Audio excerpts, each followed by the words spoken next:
दोस्तों, क्या आप जानते हैं कि दुनिया में एक ऐसी जगह है जहाँ के लोग 90 वर्ष से ऊपर जीवित रहते हैं और उनमें बहुत कम बीमारियाँ होती है, मोटापा बहुत कम होता है। जी हाँ, आपने सही समझा, मैं बात कर रहा हूँ जापान की। जापान के लोगों की आदतों के ऊपर एक बुक भी लिखी हुई है, इकिगाई।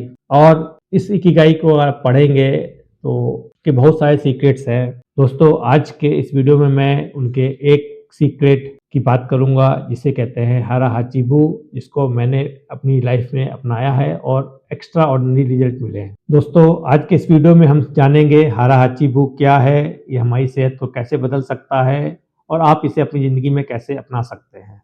इसलिए इस वीडियो को लास्ट तक अवश्य देखें। हारा हाचिबू एक जैपनीज कॉन्सेप्ट है जिसका मतलब है अपने पेट को 80% तक ही भरना। यानी कि जब आपको लगे कि आपका पेट लगभग भर गया है तो वहीं पर रुक जाना। अपने आप ही बुजुर्ग कहते थे कि अगर डकार आ जाए तो उसके बाद खाना बंद कर देना चाहिए। यानी कि हमारा शरीर सिग्नल दे रहा है कि पेट भर चुका है। लेकिन होता क्या है, आज के टाइम में हम टीवी देख रहे हैं, मोबाइल के साथ खा रहे हैं, हमें पता ही नहीं चलता हमारा पेट भर गया है कि नहीं भरा है और हम ओवर ईटिंग करते चले जाते हैं। ये सिद्धांत जो हारा हाचिबू है, ये ओकिनावा के लोगों में बहुत प्रसिद्ध है।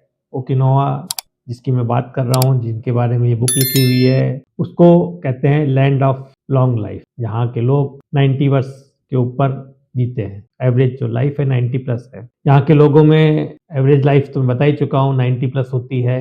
दिल की बीमारियां बहुत कम होती है, मोटापा बहुत कम देखा जाता है और इन सब के पीछे जो सबसे बड़ा कारण है वो हारा हाचिबू का पालन करना है। असल में जब हम टीवी देखते हुए, मोबाइल देखते हुए, नेटफ्लिक्स देखते हुए या किसी जगह और दिमाग है, टेंशन में, डिप्रेशन में, गुस्से में, नाराजगी में, खुशी में, जब ज़्यादा खा लेते हैं और ईटिंग कर लेते हैं तो यही आगे चल के हमारे लिए बीमारियों का कारण बनती है, जैसे मोटापा, डायबिटीज़, हाई ब्लड प्रेशर, दिल की बीमारियाँ इत्यादि इत्यादि। और यही अगर हम अपने पेट को 80% तक भरते हैं तो शरीर को पाचन करने में आसानी होती है, कैलोरी कम कंजम्पशन होता है, शरीर हेल्दी रहता है। अपना पेट एक तरह का चर्नर होता है। जब हम खाना खाते हैं, मुँह से सलाइवा जाता है और जो एसिड्स पेट में आते हैं, उसकी एक चर्निंग होती है। अगर वो 80% तक भरा है तो उसको प्रॉपर स्पेस होता है चर्निंग में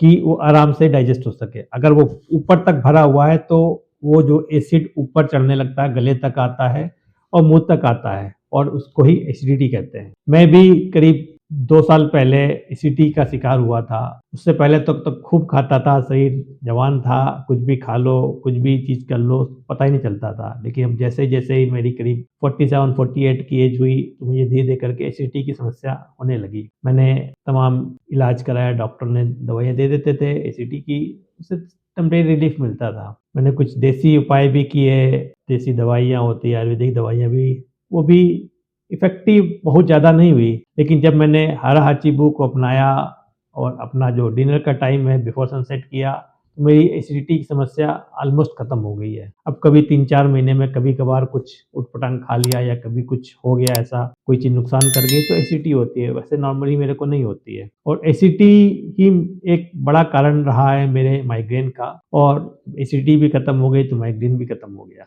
अगर हम इस हारा हाचिबू के सिद्धांत को फॉलो करते हैं तो इसके कई बड़े फ़ायदे हो सकते हैं। सबसे बड़ा फ़ायदा कि हमारा वेट कंट्रोल रहता है, क्योंकि हम कम खाते हैं, कम कैलोरी लेते हैं तो शरीर में फैट नहीं जमा होता। दूसरा है दिल की बीमारियों का खतरा बहुत कम हो जाता है, क्योंकि कम खाना मतलब कम कोलेस्ट्रॉल और बेटर मेटाबॉलिज़्म, बेटर उपापचय यानी कि बेहतर पाचन। अगर पाचन शरीर का अच्छा होगा, खाना अच्छी तरीके से पचेगा तो कोलेस्ट्रॉल, इन सब चीज़ों की समस्याएँ काफ़ी हद तक कम हो जाती हैं। इन सब का बेनिफिट ये होता है कि हमारी लाइफ बढ़ती है। जापान के ऊपर किए गए तमाम जो शोध है, तमाम जो रिसर्च है, उसमें ये पता चला है कि कम कैलोरी, बैलेंस डाइट से लाइफ लंबी होती है। जब हम पेट में ठूस-ठूस के खाना नहीं खाते हैं, तो पेट, लीवर और इंटेस्टाइन पर कम दबाव बनता है, जिससे वो हेल्दी रहते हैं। अगर हम कम खाना खाते हैं, तो हम ज़्यादा एनर्जेटिक रहते हैं, क्योंकि ज़्यादा खाने से अक्सर सुस्ती और नींद आती है। वहीं हारा हाचिबू अपनाने पर हमारा शरीर हल्का रहता है, एक्टिव रहता है, हम दिन भर एनर्जेटिक फील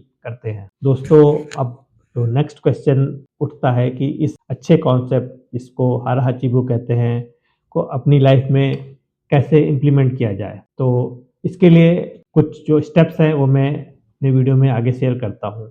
सबसे पहले हमको क्या करना है, खाने को अच्छी तरह से चबा-चबा करके खाना है। हर निवाले को आराम से चबाएँ, इससे हमारा जो मुँह में सलाइवा है, लार है भी पर्याप्त मात्रा में जनरेट होगी और हमारा डाइजेशन अच्छा होगा। दूसरा क्या करना है कि खाना छोटी प्लेट में लेना है। छोटी प्लेट में लेने से हम कम खाना खाते हैं। जापानी लोग तो लकड़ियों की तरह बाँस की डंडियों से खाना खाते हैं, जिससे वो कम खाएँ, लेकिन वो संभव नहीं है हम लोगों के लिए, तो कम से कम छोटी प्लेट कर सकते हैं। अपनी बॉडी को पहचानने की कोशिश करें, अपने पेट के सिग्नल को पहचानने की कोशिश करें। जब आपको पहली डकार आती है, तो आप खाना छोड़ दें। थाली में कम खाना लें, अगर अब खत्म हो जाता है, तो दोबारा ले लें। थाली में अगर हम ज़्यादा खाना ले लेते हैं, तो उसको एक जो अपनी आदत है कि खाना को वेस्ट नहीं करना है, उसको वेस्ट होने से बचाने के लिए खा लेते हैं। तो वो वैसे तो वेस्ट नहीं होता, लेकिन हमारे शरीर को जाकर के अंदर से नुकसान पहुँचाता है। इसलिए खाना लेते समय कम खाना लें, अगर आपको फिर भी भूख बचती है तो दोबारा ले लें। जो सबसे महत्वपूर्ण और इम्पोर्टेंट काम है कि मोबाइल देखते हुए या टीवी देखते हुए, मूवी देखते हुए, रील देखते हुए खाना नहीं खाना है, क्योंकि उस समय हमारा माइंड उस स्क्रीन पे होता है और हम कितना खा जाते हैं पता ही नहीं चलता। दोस्तों, इसी तरह के छोटे-छोटे से उपाय करके आप हारा हाचिबू को अपना सकते हैं, यानी कि अपने पेट को केवल 80% तक भरें। जो एक कॉन्सेप्ट हम लोगों के दिमाग में भर दिया गया है कि ज़्यादा खाना मतलब ज़्यादा सेहत, ये उस समय तब ठीक था जब देश में भुखमरी थी, पर्याप्त खाने को नहीं था, लेकिन आज ये उल्टा हो चुका है। आज अगर हम ज़्यादा खाना खाते हैं, तो हमारे लिए नुकसानदेह है, क्योंकि फिजिकल एक्टिविटीज़ पहले के समय के हिसाब से बहुत कम हो चुकी है। दोस्तों, दुनिया में आज जहाँ ओवर ईटिंग की समस्या बन चुकी है, वहीं जापान का ये छोटा-सा सिद्धांत हमें सिखाता है कम खाना, लेकिन सही खाना। अगर हम सिर्फ़ हारा हाचिबू यानी कि 80% तक पेट भरने के नियम को अपनाते हैं, तो हमारे शरीर की बहुत सारी समस्याएँ स्वतः ही ठीक हो जाती हैं। अगर हम उनके इस नियम को अपनाएँगे, तो शायद हम भी उनकी तरह ज़्यादा हेल्दी, ज़्यादा एनर्जेटिक, ऊर्जावान और लंबी ज़िंदगी जी सकते हैं। दोस्तों, अगर ये जानकारी आपको उपयोगी लग रही हो, तो आप मेरे इस वीडियो को लाइक करें। ऐसे ही सेहत से संबंधित जानकारियों के लिए, नई-नई बातें जानने के लिए मेरे वीडियो को सब्सक्राइब करना ना भूलें और साथ ही बेल आइकन दबा दें, जिससे कि आपको जब भी नया वीडियो आए, तो उसकी नोटिफ़िकेशन पहुँच जाए। वैसे मैं कोशिश कर रहा हूँ कि हर शनिवार को शाम 5 बजे एक वीडियो अपने यूट्यूब पे अपलोड करूँ। लेकिन मैं एक रेगुलर जॉब करता हूँ और अगर कभी ज़्यादा काम हो गया ऑफ़िस का, मैं नहीं समय निकाल पाया, तो मैं उसके लिए आपसे एडवांस में ही माफ़ी माँगता हूँ। दोस्तों, आपने अपना कीमती समय दिया मेरे इस वीडियो को देखने के लिए, उसके लिए मैं पुनः आप सबका बहुत-बहुत आभारी हूँ। धन्यवाद।